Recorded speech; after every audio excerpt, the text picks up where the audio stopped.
στην σύνδεση επιστημονικής γνώσης, πολιτικής δημόσιας υγείας και εφαρμογής παρεμβάσεων σε εθνικό επίπεδο. Έχουμε τη χαρά να καλωσορίσουμε τον Professor Lee Sanders από το Stanford University των Ηνωμένων Πολιτειών.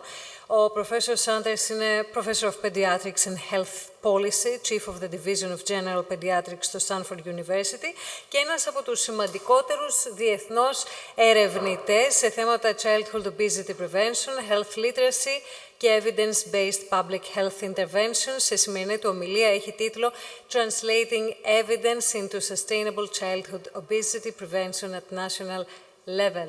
Please, the floor is yours.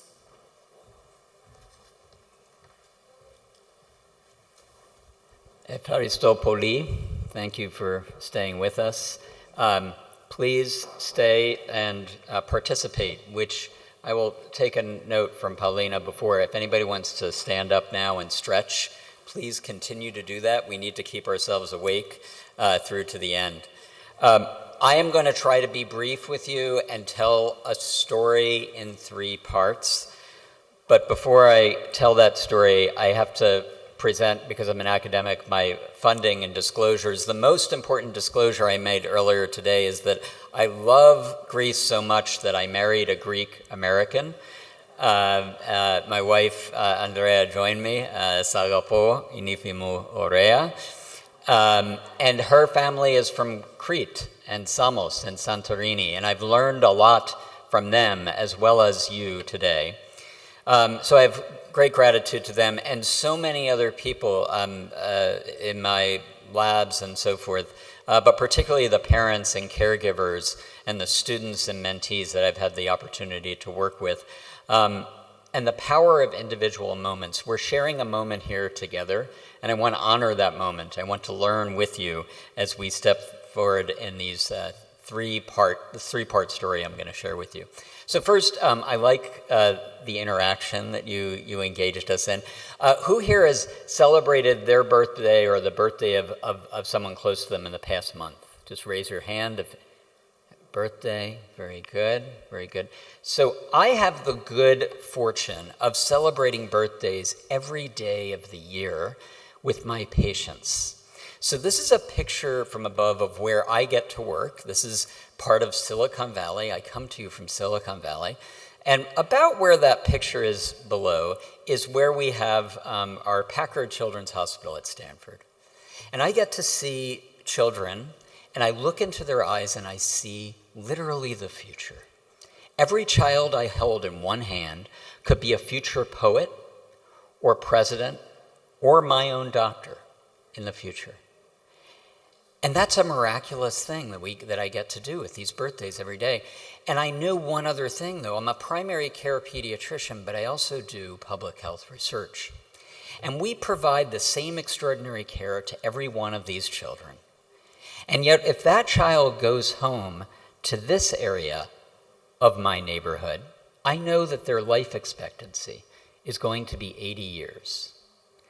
And yet, if they go home to this neighborhood where we serve with our community health center, their life expectancy is more than 18 years shorter. And that gives me great pause, as it should you. I bring you that news from Silicon Valley.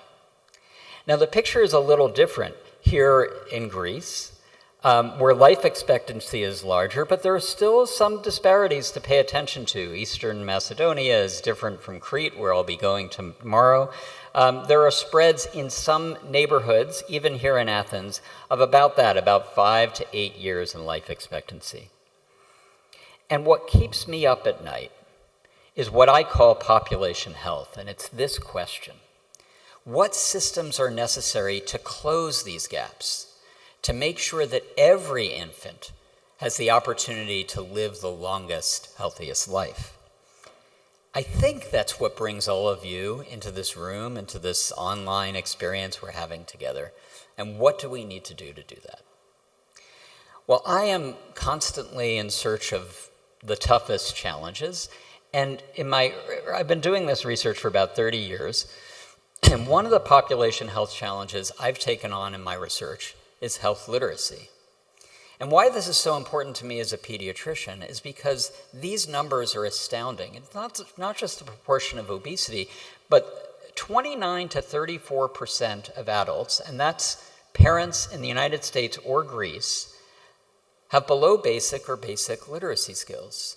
These are things we don't confront day to day in the pediatrician's office. We assume that the parents coming in will be able to understand an appointment slip, dose over-the-counter medicine, interpret a growth chart, know when their child's next vaccine is due based on information we bring them.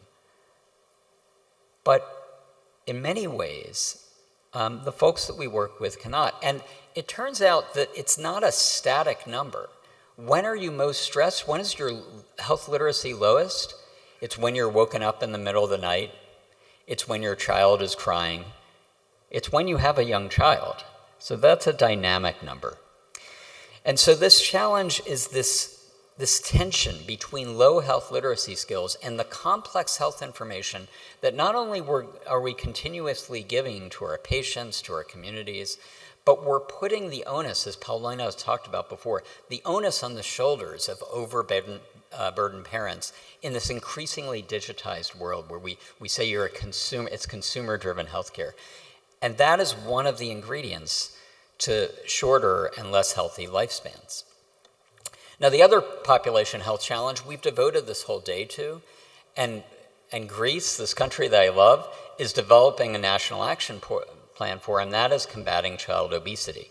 It is the most common chronic illness of childhood, and it is the antecedent of most adult chronic illness. In fact, most, if not all of the adult chronic illnesses that cause a preventable cause of shortened life expectancy originate in childhood.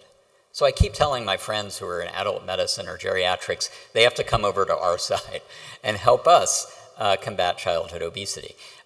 It's estimated that between 5 to 10 fewer years of life are responsible, are due to childhood obesity.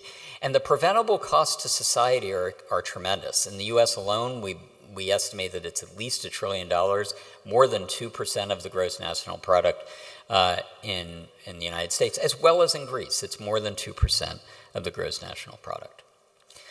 So now let me just take you into the second part of the story, which is a story about science and some practical products of 30 years of me working with colleagues across the United States and what the science says.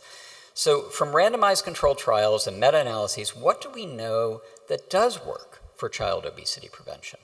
Well, I'm summarizing this all in one slide for you because I have very little time, but this is work done by many of my colleagues and meta-analyses and systematic reviews. We know at the individual level, it's good diet and good physical activity, breastfeeding, particularly in early childhood, small bottle sizes, using water and unflavored milk. We talked about unprocessed, ultra-processed foods today, but simply avoiding sugar-sweetened beverages and modeling. It's very important to be in communities where parents and adults are modeling good habits. And then physical activity. We say that children should have more than 1 hour of physical activity a day, but again, that's a dynamic number. No, little children do not go to the gym and do not participate in continuous activity. It's around the day. Rules for screen time and good sleep habits. That's what we know from the best epidemiologic evidence. And then in terms of interventions, what do we know that works? A lot of these have been addressed by the Greece National Action Plan, but some could still be enhanced. I know this is true in my own backyard. Food label warnings, there's some good evidence for taxes on sweetened beverages, school meals that are healthy and provided universally. What we don't know is how these interventions interact across sectors. I would love to work with people in Greece on studying that with my colleagues in health economics. And then on the individual level, we know that coaching and goal setting works. School-based programs, intensive, frequent, and long programs, parent involvement, dance programs, sports. It was wonderful to see Hoops for All here. These programs work if they're intensive, if they're sustained, if they're implemented at scale.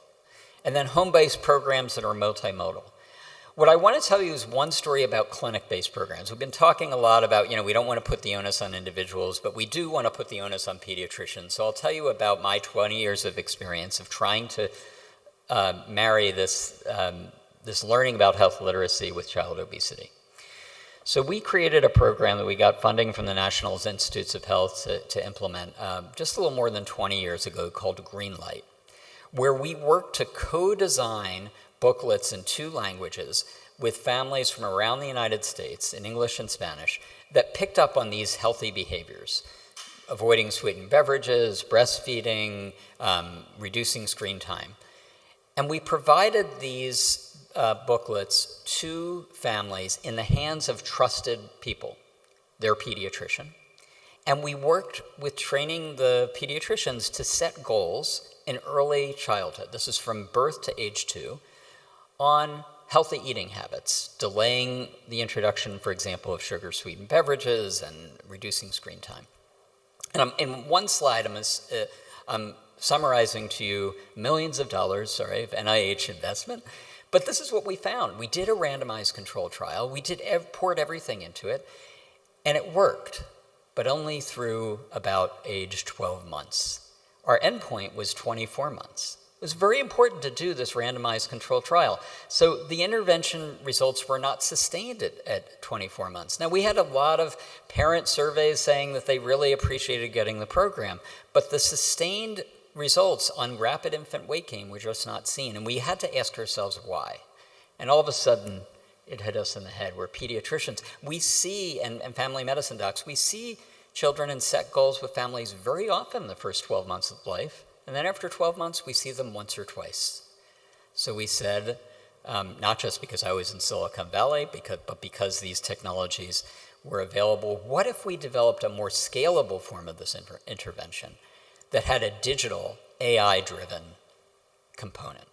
And so we went back to these parents around the country, and we co-designed text messaging, not at them, but for them.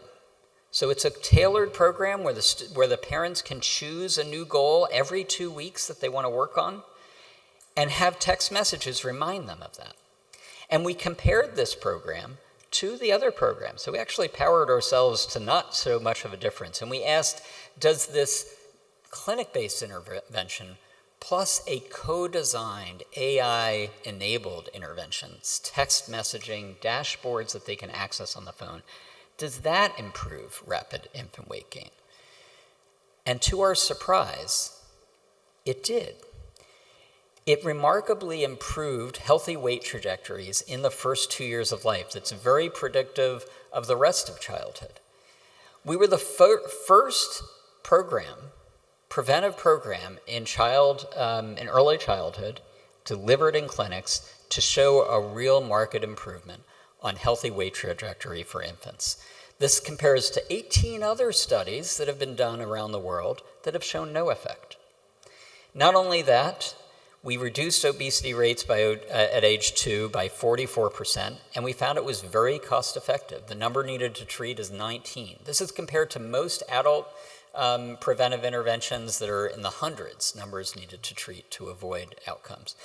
Very few adverse events, less than 1% of the children were underweight. So this is a very scalable program. We're very excited about it. We're continuing to follow these children, and we're doing implementation science to see if we can expand it from the 1,000 families that were served by this program to tens of thousands. So we're embarking on that. I should emphasize that this program was culturally co-designed with parents, not just language designed, but designed to fit the eating habits and the physical activity habits of families, and largely immigrant families in the United States. It's now available in English, Spanish, and Chinese. I have only one question for this group. If anybody is interested in adapting this for Greece and in the Greek language, please use this QR code, learn more about this, follow up with me or one of my colleagues at these many universities in the US that are working on this program. So that's the second part of the story, which is science and intense science that we conducted in primary care. And now I'm embarking on a third experiment, which is to see how we bridge from the clinic to the policies that others have talked about. So we're doing behavior science and we're bridging it to health system policy to try to see how programs like Greenlight improve intergenerational health, not just for the children by age 2 years, but for the parents who themselves are at risk for obesity and obesogenic disease. We're working with health policy scientists to look at how we bring this to scale. We're also partnering with schools around non-health policies, school policies, food labels, and pricing. And finally, trying to bring AI into public health departments and trying to understand how we can scale some of the programs you've heard about today, as well as programs like Greenlight, beyond the clinic and into the community. So it's very clear, we talked about earlier today, what's necessary to combat childhood obesity are multimodal strategies across many dimensions. I can't talk about this without singing the praises of the folks in my backyard. So in addition to the folks, the work that we're doing, we have more than 10 research programs serving more than 1 million children right now. At Stanford University, as luck would have it and a lot of hard work, we've brought in some of the nation's greatest child obesity research experts who cover the gamut of some of this research, including something called the Human Screenome Project that my mentor Tom Robinson has developed to look at child and adolescent use of screens, school policies from Anisha Patel, food pharmacia from Jen Wu Baidal, food policy from Anna Grumman, and our newest addition, which is Mona Sharifi, who works on primary care networks around the United States. They're available. I asked them ahead of time if they are to consult with you as well. So the last part of the story is just moving this into our current age of AI. I live in Silicon Valley where I mix with both techno-optimists and people who are very fearful of AI agents. We are now working in partnership with Microsoft Research and our local public health department to try to build these policies into real tools that can work in real time for frontline public health providers, not just primary care providers, but also community health workers and others. And we're asking the question, is that going to improve healthier lifespans? But I want to end on my vision. People ask for my vision. I'm coming to, I share this vision humbly with you. And Dr. Galil started us off this morning about a call to the rights of the children. This is how I view the moral determinants of executing science for every child to live the longest, healthiest life.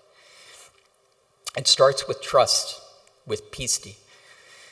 Setting individual goals to promote family-centered health behavior change requires supporting a parent's self-efficacy, their outcome expectancy, modeling, and reinforcement. That's a sacred trust. That's a sacred trust between a parent and a child, a sacred trust between a parent, let's say, and a pediatrician. For community, we need to partner with local leaders on science-based solutions where children learn and play. Those are many of the places that we've talked about today, and I think this is very important. But what I want to emphasize is the love and the magic.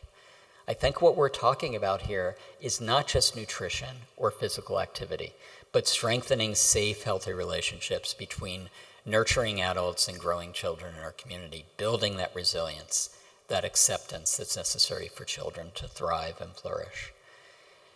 And what I'm really inspired by today is the magic, the maia that I feel being stirred in the pot here in Athens to reimagine national policies across health, food, school, housing, and culture with a child mind for creativity, joy, and hope, because that's what our children deserve, and that's what I hope that they will all get together.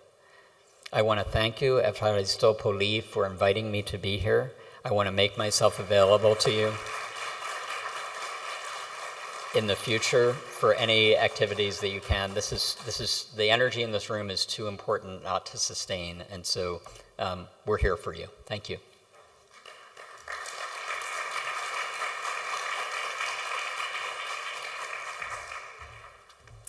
Thank you.